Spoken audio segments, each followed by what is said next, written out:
Juan Fabregat, es catedrático de astronomía en la Universidad de Valencia, con experiencia en las universidades de Southampton y Hertfordshire, Reino Unido, y en el Observatorio de París. Fue presidente de la Asociación Valenciana de Astronomía y ha impartido más de un centenar de conferencias de divulgación. Yo creo que posiblemente todos vosotros, y el que no, altamente recomendable que vea sus vídeos de divulgación sobre todo en general, pero específicamente sobre espectroscopía. Es miembro del comité científico de este workshop. Y muchísimas gracias por estar aquí y te cedo la palabra. Pues nada, muchas gracias, Javier, y a ti y a todos los organizadores por invitarme a participar también en la organización de esta reunión tan interesante y por invitarme a dar esta charla. Y muchas gracias a todos vosotros por vuestra asistencia y vuestro interés. La charla la he titulado Espectroscopía de estrellas BE. Y entonces, para empezar, lo primero que vamos a hacer, aunque ya ha salido el tema varias veces, digamos que es uno de los objetos estrella, ¿eh? De la espectroscopía amateur, vamos a explicar lo que es una estrella BE. Una estrella BE es una estrella de tipo espectral B en cuyo espectro aparecen líneas de emisión. Aquí tenemos pues una estrella B, la primera estrella B conocida. Ahora hablaremos un poco de su descubrimiento, donde vemos que tiene esta línea, la línea de H alfa en emisión, y H beta también está en emisión. Entonces vamos a analizar un poco el nombre, estrella B. Hablamos de estrellas B, que es ¿por qué se llaman estos objetos estrellas B? Pues una estrella BE es, en primer lugar, es una estrella de tipo espectral B. Los tipos espectrales sabéis que están relacionados con la temperatura de la fotosfera de las estrellas. Las estrellas B son, sí, son estrellas cuya temperatura efectiva está comprendida entre los 10.000 y aproximadamente 22.000 grados, ¿no? Sigo hablando, ¿no? Espero. Vale, vale, perfecto. Sí, bueno, comentábamos lo que quiere decir que una estrella sea B. La B quiere decir que es de tipo espectral B, temperatura entre 10.000 y 22.000 grados. Se trata, en el caso de las estrellas BE, de estrellas de secuencia principal. Y luego lo de la E, que es un sufijo espectral y que indica una peculiaridad, quiere decir que esas estrellas presentan las líneas, en particular las líneas de Balmer y otras líneas, en emisión. Y fijaos que esto, como digo, estos sufijos indican peculiaridades. En el caso de una estrella, lo de presentar las líneas de emisión es una peculiaridad. ¿Pasas a la siguiente? ¿Por qué? Pues porque las estrellas normales no presentan líneas de emisión, sino que presentan las líneas en absorción. Digamos, en fin, hoy en día hablar de una estrella normal es un poco difícil, ¿no? Porque con las técnicas de observación, pues a cada estrella le podemos encontrar alguna cosilla que es propia de la propia estrella. Pero en fin, si hablamos como normales, las que tienen un espectro normal serían espectros de este tipo. Aquí tenemos un espectro de una estrella cero parecida a Vega, este en particular no es de Vega, pero sería parecido. Y bueno, es un espectro como los espectros que hemos visto mucho a lo largo de la sesión de ayer, que vemos que está dominado por las líneas de Balmer, la línea H alfa, H beta, H gamma, etcétera. Y esas líneas están en absorción. ¿Por qué las estrellas, hablando en general, tienen las líneas en absorción y no en emisión? Pues bueno, eso ya nos lo explicó África en la primera charla de la reunión. Digamos, la luz que nos llega de las estrellas sale de una región que se llama fotosfera. Esa fotosfera está caliente, en el caso del Sol a 5.700 grados, en el caso de las estrellas BE a 10.000, a 15.000 grados, y entonces esa luz atraviesa la atmósfera. La atmósfera, como la atmósfera de la estrella, como es un gas atómico o molecular, pues es transparente. La luz atraviesa la atmósfera y llega al observador. Pero atraviesa la atmósfera excepto en ciertas longitudes de onda concretas. Cuando para los fotones con esa longitud de onda, la energía de esos fotones es igual a la diferencia de energía entre dos niveles atómicos de átomos que se encuentran en la atmósfera. Entonces, cuando un fotón tiene esa energía particular y se encuentra con un átomo, por ejemplo el átomo de hidrógeno, pues ese átomo es capaz de absorber el fotón. Y la energía del fotón se invierte en promocionar un electrón de un nivel de energía más bajo a un nivel de energía más alto. En el caso de la línea H alfa es del nivel de energía n igual a 2 al nivel n igual a 3. Por eso ese fotón desaparece del frente de luz que nos llega. Claro, uno puede pensar, ese átomo se queda excitado y sabemos que los átomos de forma natural tienden a desexcitarse. Entonces ese átomo, después de ser excitado, se desexcita y emite el mismo fotón que se había tragado antes. Pero ¿qué pasa? Entonces, ¿por qué no nos llega el fotón? Porque claro, primero lo emite en otra dirección, no en la dirección del observador. Y además, como ese material está presente en la atmósfera, pues el fotón, una vez es emitido, es absorbido por el átomo de al lado, que queda excitado, pero se desexcita, lo vuelve a emitir, vuelve a ser absorbido y así sucesivamente. Ese fotón se queda prisionero en la atmósfera, no puede salir. Y por eso, en esas longitudes de onda concretas, tenemos un déficit de energía. Los fotones no se escapan de la estrella, se quedan dentro de la estrella. Tenemos las líneas de absorción de las estrellas normales. Entonces, ¿por qué algunas estrellas presentan líneas de emisión? Pues siempre, en el caso de la astrofísica estelar y prácticamente en cualquier caso, se aparecen líneas de emisión cuando entra en juego un mecanismo de aporte de energía no térmico, un mecanismo de calentamiento no térmico. Además de los fotones que salen de la fotosfera, hay otros mecanismos que aportan energía y excitan los átomos sin necesidad de que esos átomos consuman fotones, que absorban fotones. Por ejemplo, la cromosfera del Sol. Ya nos demostró Jaime ayer que la cromosfera del Sol tiene líneas de emisión. ¿Por qué? Pues porque la cromosfera del Sol está recibiendo energía que viene de los campos magnéticos producidos por la actividad solar.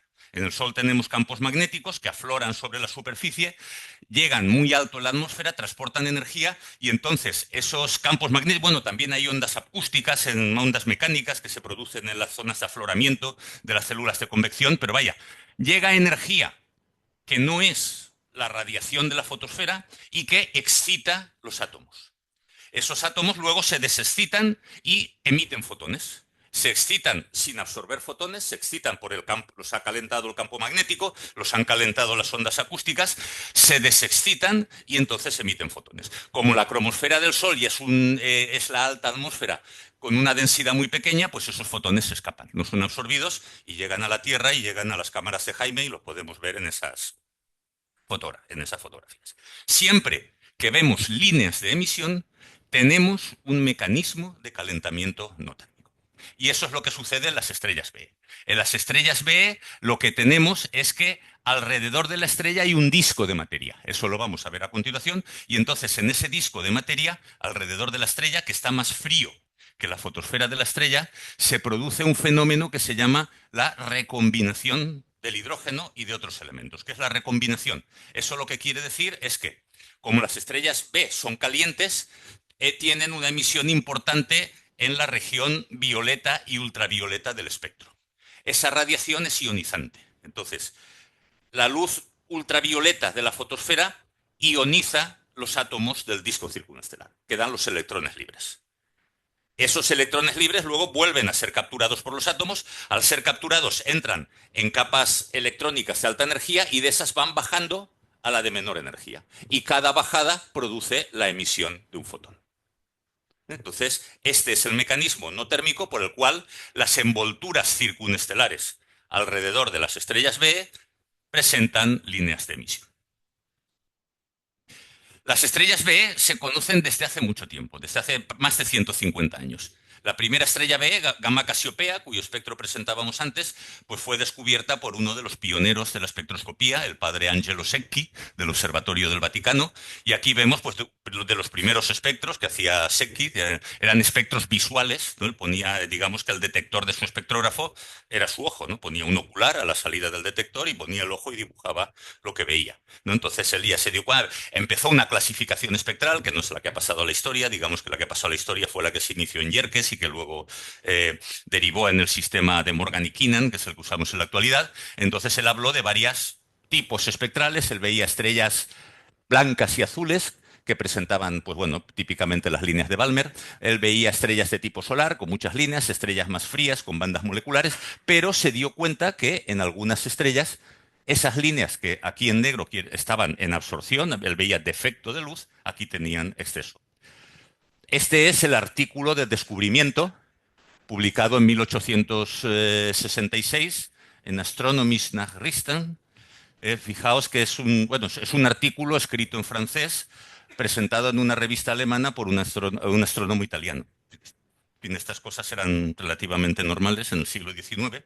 Y fijaos que nos habla de Gamma Casiopea, que en lugar de tener líneas negras como Vega, como Sirio, etcétera, pues Gamma Casiopea tiene en su lugar una línea luminosa muy bonita, ¿eh?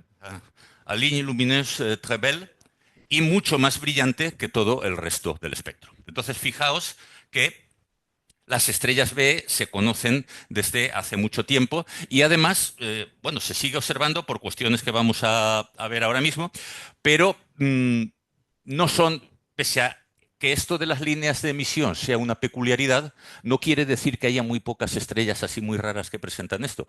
Aproximadamente un 20% de todas las estrellas B son B, presentan líneas de emisión. Por tanto, no se trata de un grupillo de estrellas peculiares, sino que se trata de una clase muy numerosa de estrellas. Aquí tenemos una representación artística de lo que sería una estrella B. Tenemos aquí la estrella, la fotosfera, y aquí esta envoltura en forma de disco en la cual se produce, en la cual se forman las líneas de emisión por este mecanismo de recombinación del hidrógeno o de recombinación de otros elementos que he comentado.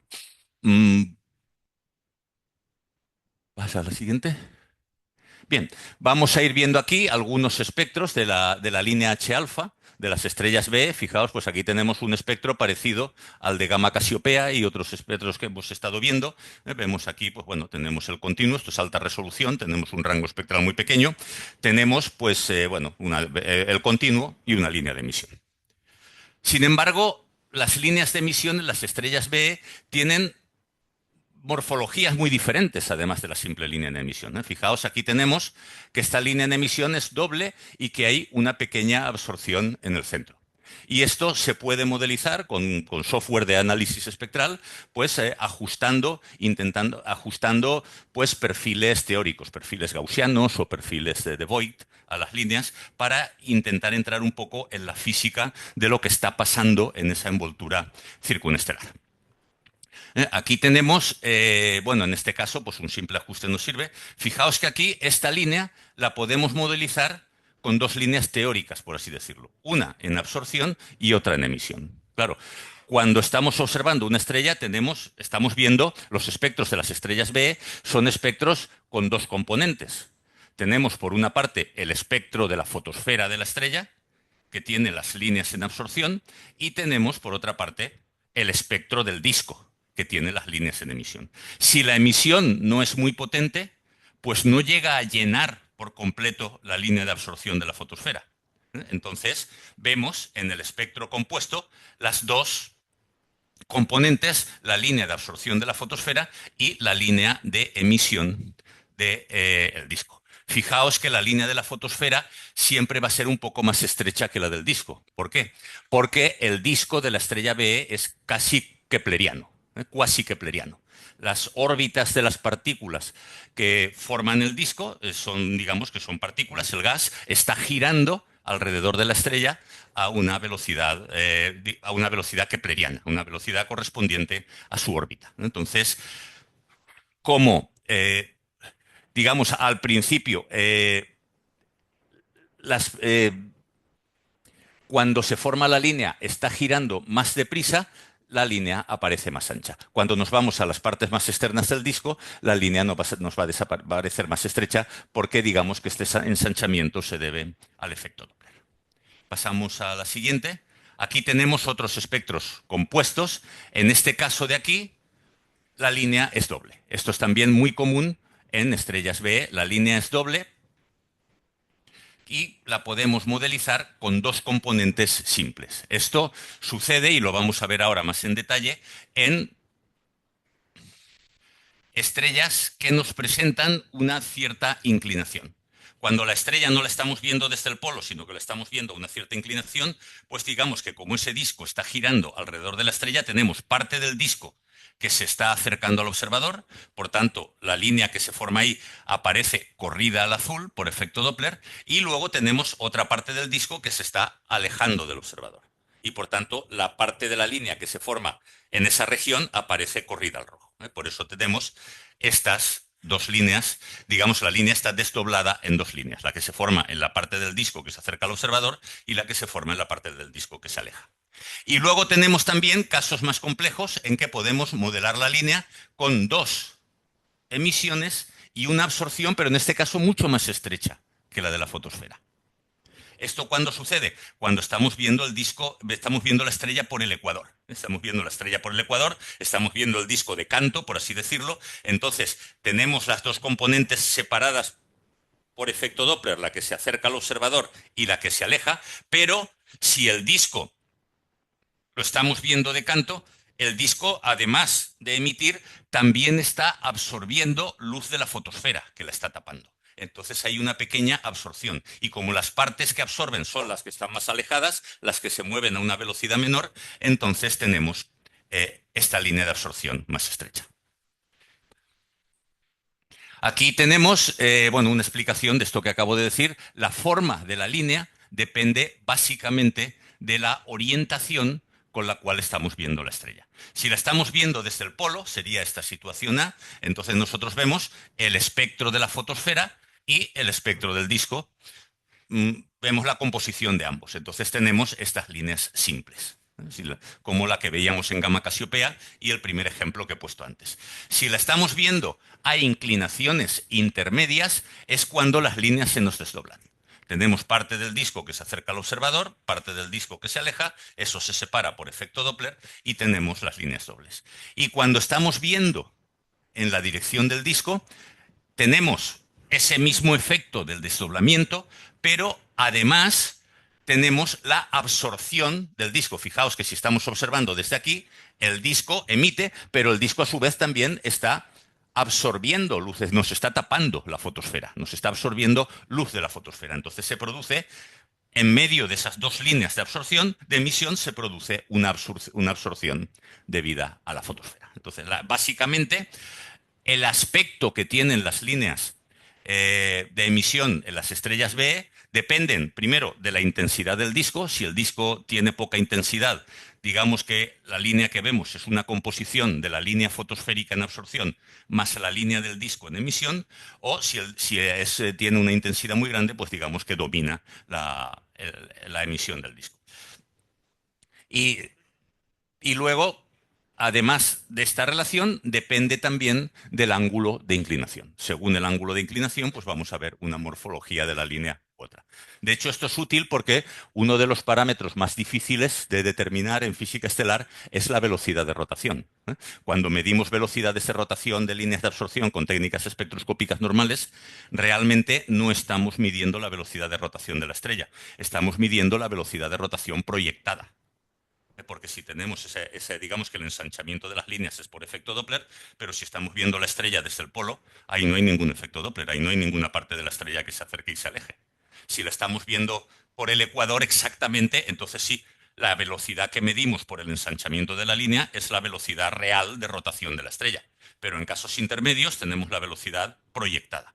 Cuando observamos estrellas de este tipo, las que tienen la autoabsorción del disco, entonces estamos seguros de que las estamos mirando por el ecuador, que su ángulo de inclinación son 90 grados. Entonces la velocidad que observamos por ensanchamiento de líneas es la velocidad real de rotación de la estrella. Y por eso sabemos, sí, sí está bien ahí, por eso sabemos que la velocidad de rotación de las estrellas B es muy alta. Son rotadores muy rápidos, estrellas que giran con una velocidad muy, muy grande. Bien, parte del interés en el estudio de las estrellas B es que las estrellas B son variables y variables tienen muchos tipos de variabilidad y en varias escalas temporales. Voy a empezar con un tipo de variabilidad que es lo que se llama las variaciones VR y que tienen lugar en muchas estrellas B con líneas dobles, con líneas desdobladas, ¿no? Cuando vemos la línea desdoblada en dos picos, pues bueno, la terminología, como si lo vemos, por ejemplo, en este espectro de aquí, al pico que está más a la izquierda se le llama en la dirección del violeta, ¿no? La representación normal de los espectros que tenemos, el azul violeta a la izquierda, el rojo a la derecha, pues el pico que está a la izquierda lo llamamos el pico violeta. Aunque sea la línea H-alfa, que sabemos que está en la región del rojo, como tenemos uno más hacia la zona del violeta y otro más hacia la zona del rojo, pues este lo llamamos el V y este lo llamamos R. Entonces vemos en esta estrella que en un intervalo de tiempo de unos 3.000 días, unos 10 años, pues fijaos cómo cambia la morfología. Aquí tenemos que el pico violeta es mucho más grande que el rojo. Aquí es el rojo el que es más grande del violeta. Otra vez el violeta más grande que el rojo. Aquí sigue siendo el violeta más grande que el rojo hasta aquí. Aquí solo hay una línea. Aquí se invierte, es el rojo más alto que el violeta. ¿Qué está pasando aquí? Si tenemos este desdoblamiento por efecto Doppler y los picos no son de igual altura, quiere decir que en una de las dos partes del disco, la que se acerca o la que se aleja, la densidad de materia es más grande. Cuando hay más materia, la línea de emisión es más intensa. Entonces, ¿qué pasa? En estos discos, cuando vemos este tipo de bueno, cuando vemos la asimetría, ya sabemos que el disco, la materia en el disco, no tiene una simetría axial, no es axisimétrica. Tenemos partes del disco más densas que otras. Tenemos una onda de densidad que, como vemos, se propaga a lo largo del disco, con periodos típicamente de entre 2 y 10 años. Tenemos una perturbación de densidad, una zona del disco es más densa que la otra y esa perturbación, esa zona más densa precesa. Se va moviendo a lo largo del disco en una onda de densidad que da toda la vuelta al disco, por así decirlo, en un periodo de unos 10 años. Bueno, entre 2 y 10 años, según es lo que se está estudiando. Seguimos. Tenemos variaciones mucho más drásticas. Aquí tenemos OT Geminorum, es una de mis estrellas B favoritas. Pues aquí tenemos en el año 2023-2024, las apariciones 2023-2024, pues tenemos estas ciertas variaciones VR, ¿no? Aquí tenemos que los picos son prácticamente iguales, aquí el V es más alto que el R, pero aquí es al revés, aquí el R es más alto que el V, y en un intervalo de 2 años. Veis que aquí la cosa va muy rápida, pero es que si vemos 2 años antes, las líneas están en absorción. Si la línea está en absorción, Si la línea está en absorción, quiere decir que no hay disco. El disco ha desaparecido. Entonces tenemos fases de... ¿pasas a la siguiente? Tenemos aquí cambios de fase en los que pasamos, fijaos, en el año 2021 tenemos un disco bien desarrollado, la línea en emisión, fijaos, es una línea estrecha, quiere decir con poco ensanchamiento Doppler. El disco está muy alejado de la estrella. Tenemos aquí, en 2022 no había disco, el disco desapareció. Probablemente el disco se disipa, digamos, cuando se empezó a ver que efectivamente estos discos eran variables, aparecían, desaparecían. No se sabía, bueno, es el disco lo que se desploma sobre la estrella, o bien el disco que está formado por materia que emite la estrella se disipa en el espacio. Hoy parece claro que los discos se disipan. Los discos digamos que en el caso de las estrellas B son discos formados por materia que emite la estrella desde el ecuador y esto es una diferencia con otras estrellas con líneas de emisión, como por ejemplo las protoestrellas o estrellas estelares o objetos estelares jóvenes que también tienen disco de materia, pero que son producidos por, digamos, las fases finales de los procesos de formación estelar. En la nube que forma la estrella, que luego se queda una nube un disco protoplanetario donde se forman los planetas, la materia del disco, pues bueno, al principio puede ir cayendo sobre la estrella en el proceso de formación. Esto es lo que se llama un disco de acrecimiento, un disco de materia que cae sobre la estrella. En las variables cataclísmicas o las novas recurrentes, aquí lo que tenemos son dos estrellas, una estrella que es una estrella muy evolucionada, una enana blanca, que captura materia de una estrella compañera, esa materia va cayendo sobre la enana blanca, formando también un disco de acrecimiento. En estos discos también se forman líneas de emisión, pero en el caso de las estrellas BE, este disco no es de acrecimiento, es lo que se llama un disco de decrecimiento, porque está formado por materia perdida por la propia estrella. En un principio, en la terminología anglosajona, en vez de tenemos accretion disk, pues el de la ABS le llamó excretion disk. Pero bueno, se pensó que esto no era elegante y se cambió por decretion disk, ¿no? Entonces tenemos disco de decrecimiento. Disco formado por materia emitida por la propia estrella. ¿Por qué estas estrellas pierden materia y forman ese disco? Pues no lo sabemos. Fijaos que las estrellas BE se conocen desde hace más de 150 años y realmente todavía no sabemos cuáles son los mecanismos que hacen que esas estrellas pierdan materia. Y por eso tiene interés el observar todos estos procesos. Fijaos que tenemos aquí en el año 2021 una línea que va a desaparecer en pocos meses. Y esa línea es muy estrecha. Quiere decir que tiene poco ensanchamiento Doppler. Eso quiere decir que está girando muy despacio. Si está girando despacio, quiere decir que está lejos de la fotosfera. Entonces todo parece indicar que el disco se disipa. Bueno, tenemos aquí, fijaos, 2022, 2022, 2023, seguimos con el disco en absorción. A finales, digamos que en verano Géminis no se ve, pero ya en el otoño ya tenemos de nuevo una línea formada. Y bueno, esto lo vemos pues a lo largo de los años, yendo más antiguo en el tiempo, digamos que todos estos espectros son de la base de datos BSS, de la que voy a hablar ahora mismo al final de la presentación. Entonces vemos toda esa casuística. Aquí probablemente, por lo que he dicho antes, fijaos, un disco muy pequeño no llega a llenar la línea fotosférica y con los componentes muy juntas, probablemente sea un disco disipándose. En 2011 ya está el disco completamente formado. En 2012 es muy pequeño otra vez, está disipándose. 2013 no lo vemos, 2015 tampoco. 2017 tenemos una línea enorme. Fijaos todos estos procesos de variabilidad que realmente las causas físicas que lo producen todavía no son bien conocidas. Bien, además de la variedad espectroscópica, también tenemos variabilidad fotométrica. De aquí voy a hablar muy poco porque hablamos de espectroscopía aquí, no de fotometría. Pero, claro, si tenemos cuando hacemos fotometría de una estrella B, pues igual que cuando hacemos espectroscopía, tenemos luz que nos llega de dos regiones físicas diferentes, ¿no? La luz que nos llega de una estrella B bien tiene dos componentes. La luz que emite la fotosfera de la estrella y la radiación que emite el disco. El disco también emite radiación en el continuo, porque tiene una temperatura, en fin, es más frío que la fotosfera, pero típicamente los discos tienen una temperatura 2000, 3000 grados menos que la fotosfera. Entonces, además de las líneas de emisión, también emiten radiación en el continuo, principalmente en el rojo e infrarrojo.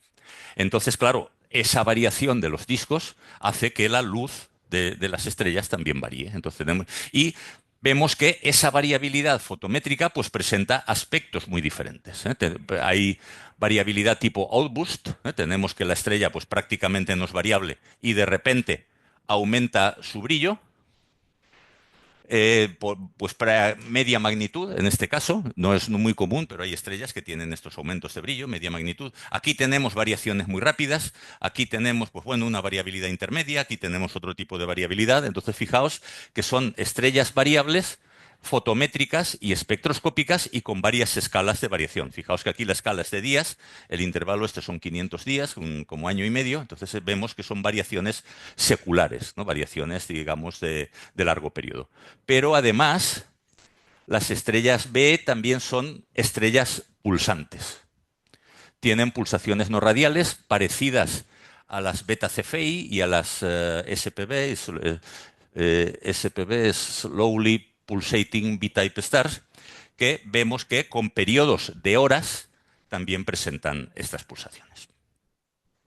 Muy bien, a la vista de todo esto, volvemos, ya casi para ir acabando, volvemos al caso de por qué las estrellas B. Fijaos que el tema de investigación, las estrellas B son un campo de investigación muy activo, tanto por astrónomos profesionales como por astrónomos aficionados, es que es un problema astrofísico que todavía no está resuelto.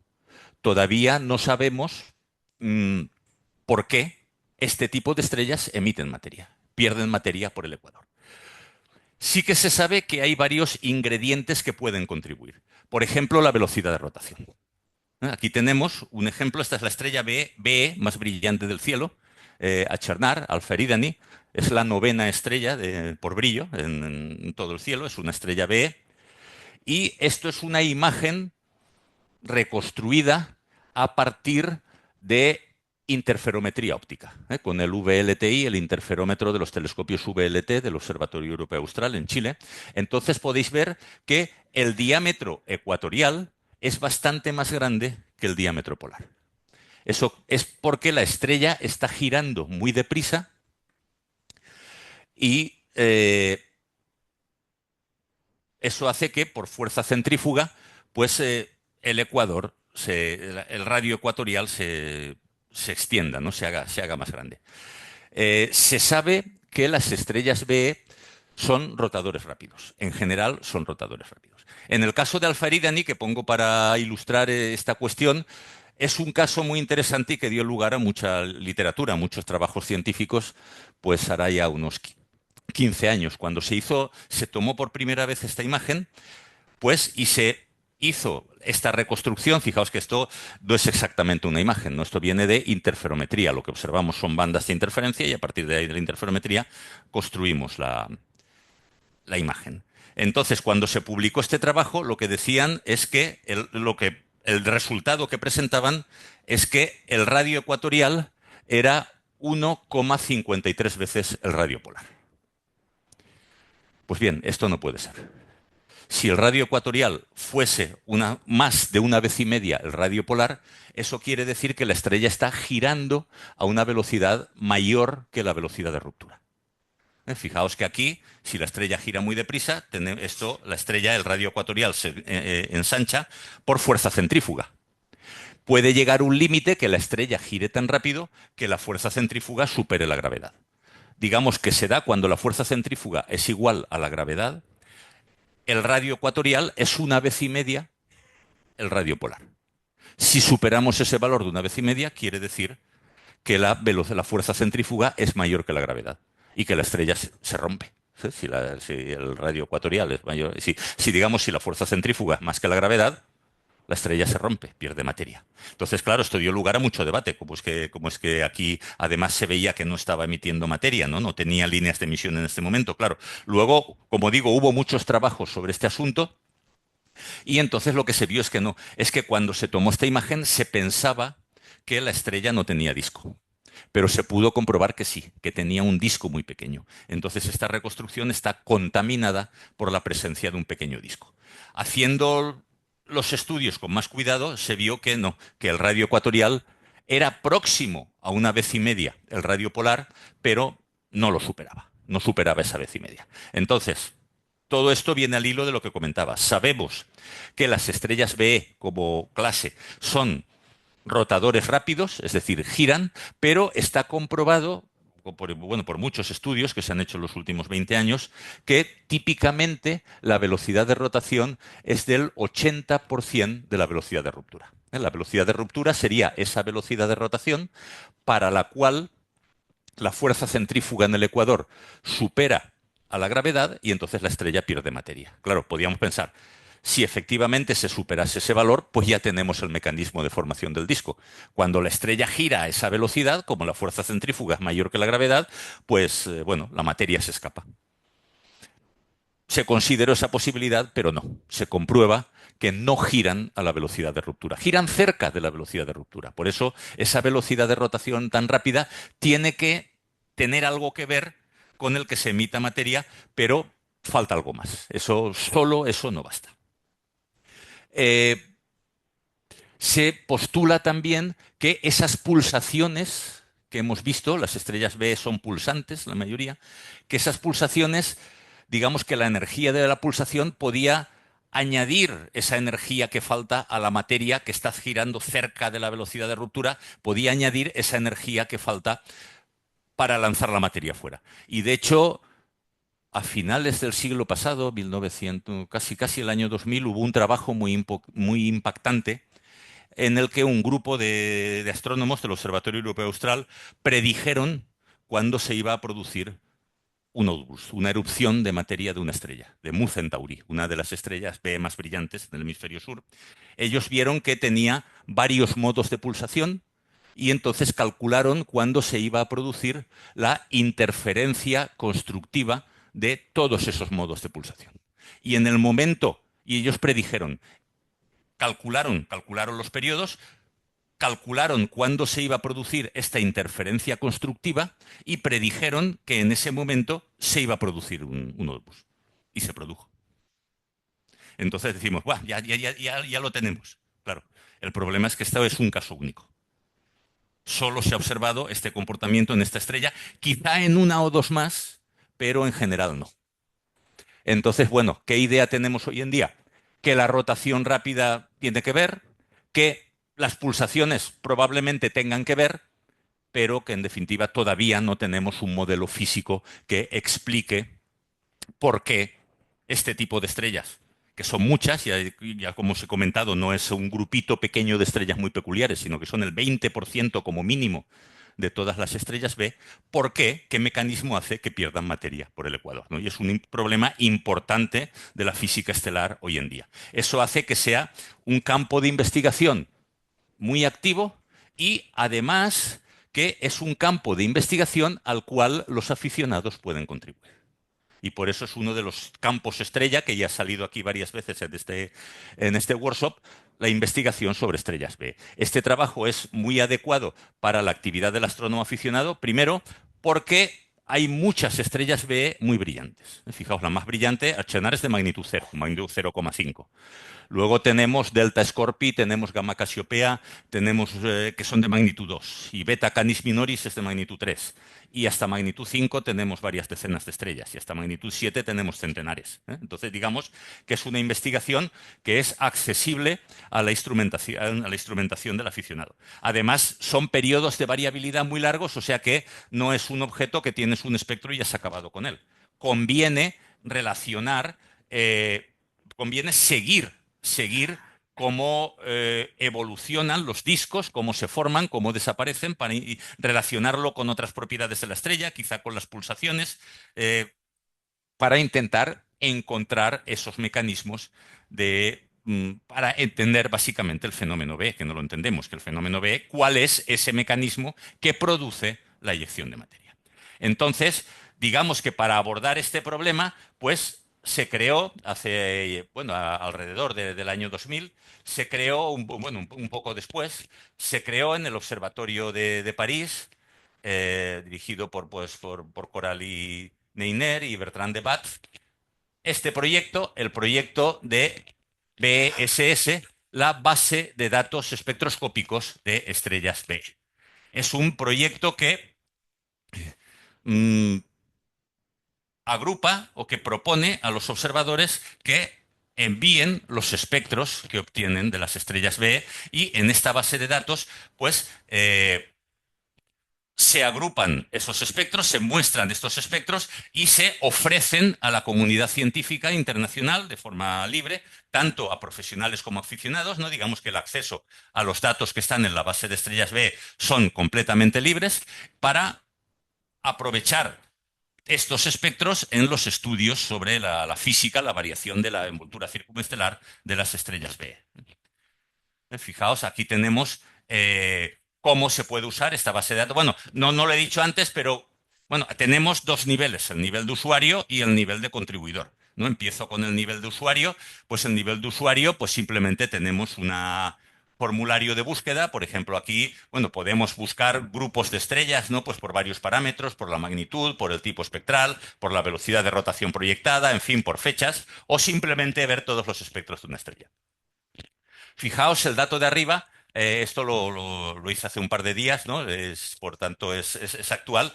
Dicen, actualmente hay casi 323.000 espectros en esta base de estrellas B.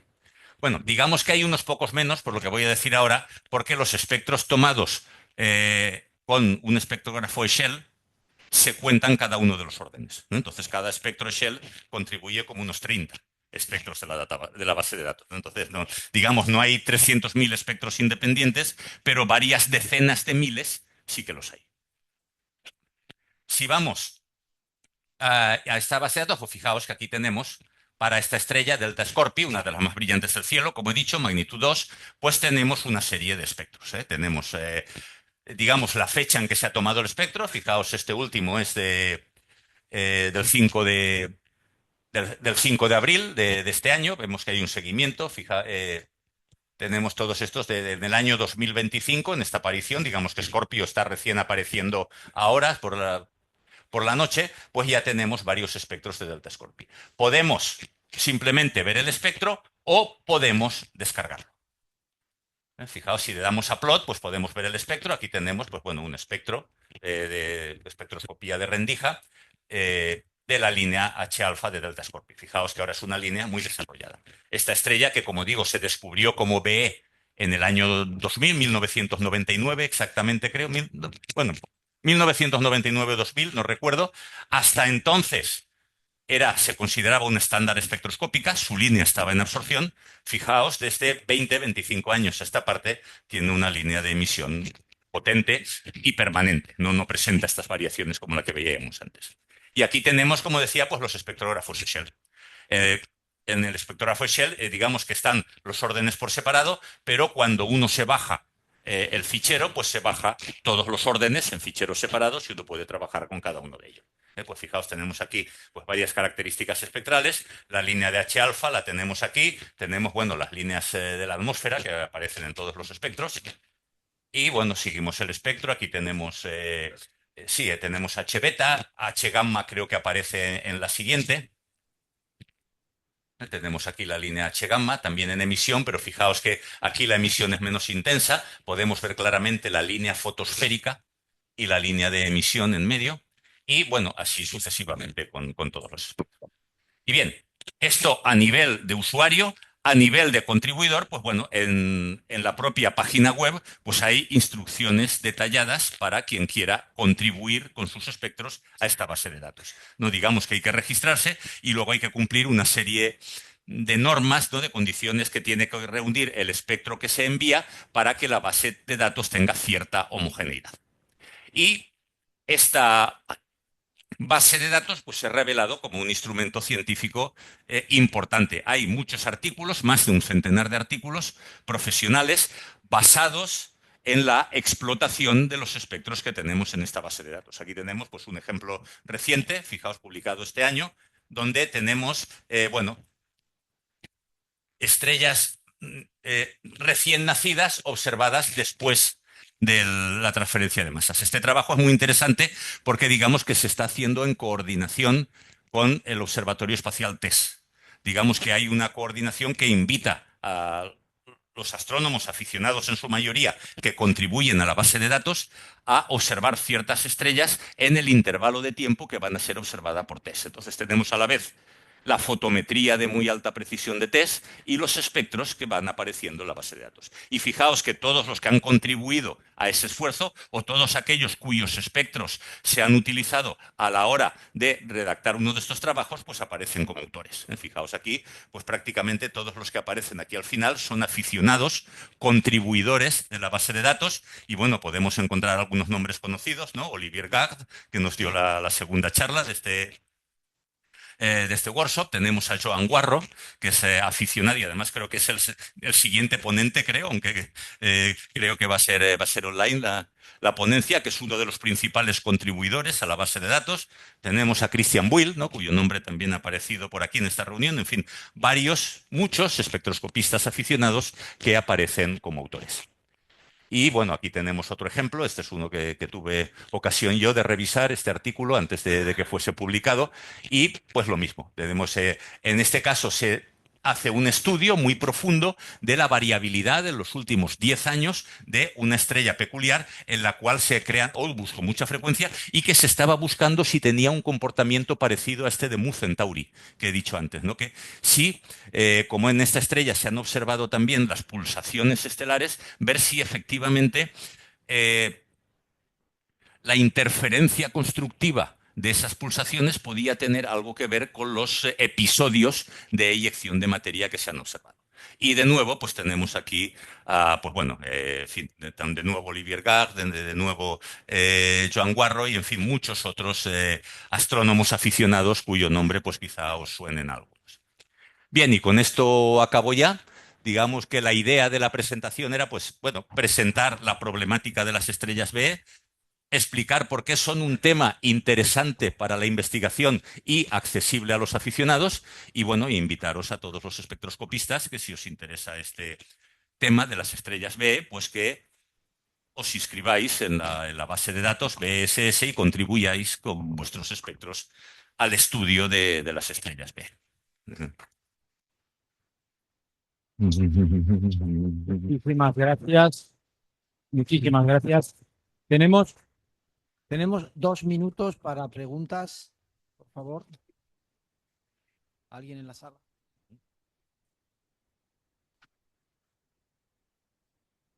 Voy a preguntar dos cosas. Una es, ¿con qué frecuencia es bueno capturar esos espectros, ¿no? Y o sea, varios en un mes no tiene sentido porque varía muy poco de una semana a otra. Y después otra cosa es, ¿con qué resolución conviene trabajar en esos espectros? Sí, la frecuencia es difícil de determinar. Típicamente la variación es de escala de meses. Entonces, quizá con un espectro al mes es suficiente para seguir la evolución de los discos porque los intervalos típicos de variación pues son de meses. Puede haber casos de variaciones más rápidas. De hecho, hay incluso algún artículo de variación a lo largo de una noche de una línea de emisión en H-alfa. Pero claro, esto es más raro. Esto es si pillamos exactamente a la estrella durante el outburst, durante el proceso de eyección de materia. Esto digamos que es casual y es difícil. Típicamente para hacer un seguimiento de la evolución del disco, pues con 1 o 2 espectros al mes sería la frecuencia ideal. Y luego en cuanto a la resolución, mejor alta resolución. Mejor alta resolución, lo más alta que se pueda. Por ejemplo, en el artículo que mostraba antes de este, pues han hecho una búsqueda en la base de datos, pero solo para espectros de resolución superior a 10.000. ¿Quiere decir esto que los de menor resolución no son útiles? Pues no, pero son útiles también dependiendo del tipo de trabajo. Pero como línea general, cuanto más alta resolución, mejor. Última pregunta en la sala. Sí.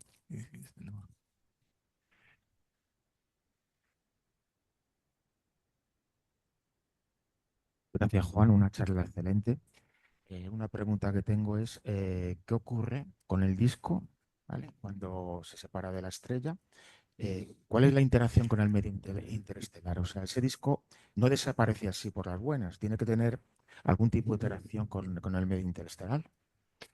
Sí, sí, si se disipa por el espacio, claro, la materia, pues bueno, se va difuminando por el espacio.